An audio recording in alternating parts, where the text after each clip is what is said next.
Hi friends, welcome to Wings of Fun. இன்றைக்கி நம்ம சேனலில் 2025ஆம் ஆண்டுடைய முதல் சந்திர கிரகணம் பற்றின ஒரு சின்ன அப்டேட் தான் பார்க்க போகிறோம்.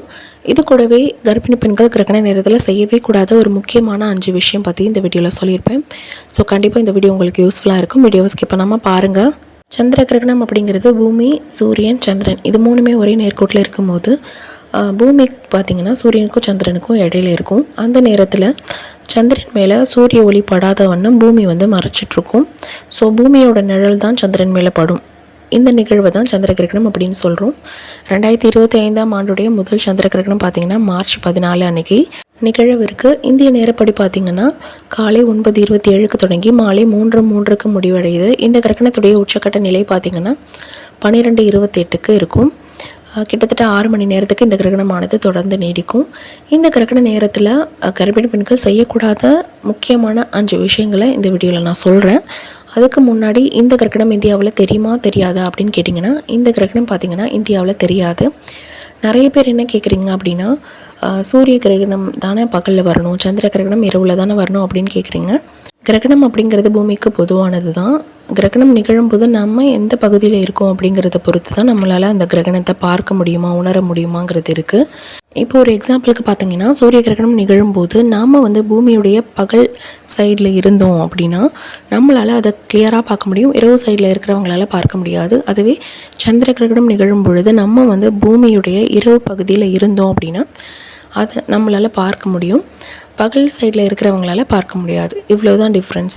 இப்போ உங்களுக்கு நல்லாவே புரிஞ்சிருக்கும் அப்படின்னு நான் நினைக்கிறேன். இப்போ கிரகணம் நடக்கும் பொழுது கர்ப்பிணி பெண்கள் செய்யவே கூடாத 5 விஷயங்களை பற்றி பார்ப்போம். ஃபர்ஸ்ட், நம்ம செய்யக்கூடாத முக்கியமான விஷயம் பார்த்திங்கன்னா, வீட்டை விட்டு ரொம்ப நேரம் வெளியே சுற்றிட்டுருக்கிறது. முக்கியமான விஷயங்கள் இருந்தது, அதாவது முக்கியமாக நீங்கள் டாக்டர் பார்க்கணும், உங்களுக்கு அப்பாயின்மெண்ட் இருக்குது, ஸ்கேன் பண்ணணும், டியூ டேட் அன்றைக்கி தான், அல்லது சடனாக பெயின் வந்துருச்சு, இந்த மாதிரியான காரணங்களை நம்மளால் தடுக்கவே முடியாது இல்லையா? ஸோ இந்த மாதிரி முக்கியமான ஒரு அவாய்ட் பண்ண முடியாத சுச்சுவேஷன் இருந்துச்சுன்னா மட்டும் நீங்கள் வெளியே போயிட்டு வாங்க. மற்றபடி தேவையில்லாமல் போயிட்டு வெளியே சுற்றிட்டு இருக்கிறத தயவு செஞ்சு அவாய்ட் பண்ணிக்கோங்க. ஏன்னா கிரகணம் நிகழும்போது பகல் பொழுதில் பார்த்திங்கன்னா சூரிய கதிர்கள் ரொம்பவே பயங்கரமாக இருக்கும், வீரியமிக்கதாக இருக்கும். அதில் தேவையில்லாமல் போயிட்டு எக்ஸ்போஸ் ஆகிட்டு வர வேணாம் அப்படிங்கிறதுனால தான் இந்த ஒரு விஷயம். நிறைய பேர் என்ன கேட்பாங்க அப்படின்னா, இந்த கிரகணம் முடிஞ்சதுக்கப்புறம் குளிக்கணுமா, வீட்டை சுத்தம் பண்ணணுமா அப்படின்லாம் கேட்குறீங்க. கண்டிப்பாக குளிக்கணும், வீட்டை சுத்தம் பண்ணணும் அப்படின்லாம் எதுவும் கிடையாது. நீங்கள் வீட்டுக்குள்ளே இருந்துட்டீங்க அப்படின்னா உங்கள் டைமில் நீங்கள் ரொட்டீனில் எப்போ குளிப்பீங்களோ அதை ஃபாலோ பண்ணிக்கோங்க. ரொம்ப நேரம் வெளியே போயிட்டு எக்ஸ்போஸ் ஆகிட்டிங்க அப்படின்னா மட்டும் வீட்டுக்கு வந்ததுக்கப்புறம் குளிச்சிடணும். குளிக்கும் போது அந்த தண்ணியில் துளசி இலைகளோ வேப்பங்கொழுந்தோ யூஸ் பண்ணி நீங்கள் குளிக்கலாம். அதெல்லாம் கிடைக்கல அப்படின்னா உப்பு மஞ்சள் தூள் சேர்த்து குளிக்கலாம். இது நார்மல் டேஸ்லேயும் வீக்லி ஒன்ஸ் நீங்கள் ஃபாலோ பண்ணிங்க அப்படின்னா நல்ல ஒரு கிருமி நாசினியாக உங்களுக்கு யூஸ் ஆகும். இதை தவிர்த்து நீங்கள் வீட்டை சுத்தம் பண்ணணும், எல்லாத்தையும் போட்டு க்ளீன் பண்ணணும் அப்படின்லாம் எதுவுமே கிடையாது. நெக்ஸ்ட் கிரகணம் நடக்கும்போது நம்ம oily food, deep fried food, ஹெவியான ஃபுட்டு, நான்வெஜ் ஐட்டம் இதெல்லாம் எடுத்துக்க வேண்டாம். ஏன்னா அந்த டைமில் நமக்கு ஜீரண சக்தி கம்மியாக இருக்கும். அப்படிங்கிறதுனால ரொம்பவே லைட்டான ஃபுட்டாக எடுத்துக்கணும். சாப்பிடாமல் மட்டும் இருக்கக்கூடாது. கிட்டத்தட்ட 6 மணி நேரத்துக்கு தொடர்ந்து நடக்கும் இந்த கிரகணம். அதனால் இந்த ஃபுல் ஹவர்ஸும் பார்த்திங்கன்னா நம்மளால் சாப்பிடாமையோ தண்ணி குடிக்காமலோ இருக்க முடியாது. நிறைய பேர் பயந்துட்டு சாப்பிடாமல் தண்ணி குடிக்காமல் இருப்பீங்க. அதை கொஞ்சம் அவாய்ட் பண்ணிக்கோங்க. அந்த மாதிரிலாம் எந்த ஒரு இதுவும் கிடையாது. நீங்கள் தாராளமாக சாப்பிடலாம், தண்ணி குடிக்கலாம். நிறைய பேருக்கு வீட்டுக்கு வெளிப்புறத்தில் தான் டாய்லெட் பாத்ரூம்லாம் கட்டி வச்சுருப்பாங்க. அப்படி இருந்துச்சுன்னா நீங்கள் தாராளமாக போய்ட்டு யூஸ் பண்ணிட்டு வாங்க. அவ்வளோ நேரத்துக்கு நம்ம ஹோல்டு பண்ணி வைக்கக்கூடாது.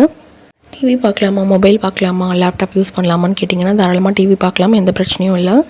டிவி சுவிட்ச் ஆன் பண்ணும்போது, மிக்ஸி, இண்டக்ஷன் ஸ்டவ் சுவிட்ச் ஆன் பண்ணும்போது பார்த்திங்கன்னா கை ஈரம் இல்லாமல் பார்த்துக்கோங்க. இது நார்மல் டேஸ்லேயும் நீங்கள் ஃபாலோ பண்ண வேண்டியது. நெக்ஸ்ட் மொபைலை பொறுத்த வரைக்கும் நீங்கள் முக்கியமான கால்ஸ் வந்தால் மட்டும் அட்டென்ட் பண்ணுங்கள், தேவையில்லாமல் யூஸ் பண்ண வேண்டாம். ப்ரெக்னென்சியில் மொபைல் அதிகமாக யூஸ் பண்ணக்கூடாதுங்கிறது நிறைய டாக்டர்ஸ் சொல்லியிருப்பாங்க, வீட்லேயுமே சொல்லுவாங்க.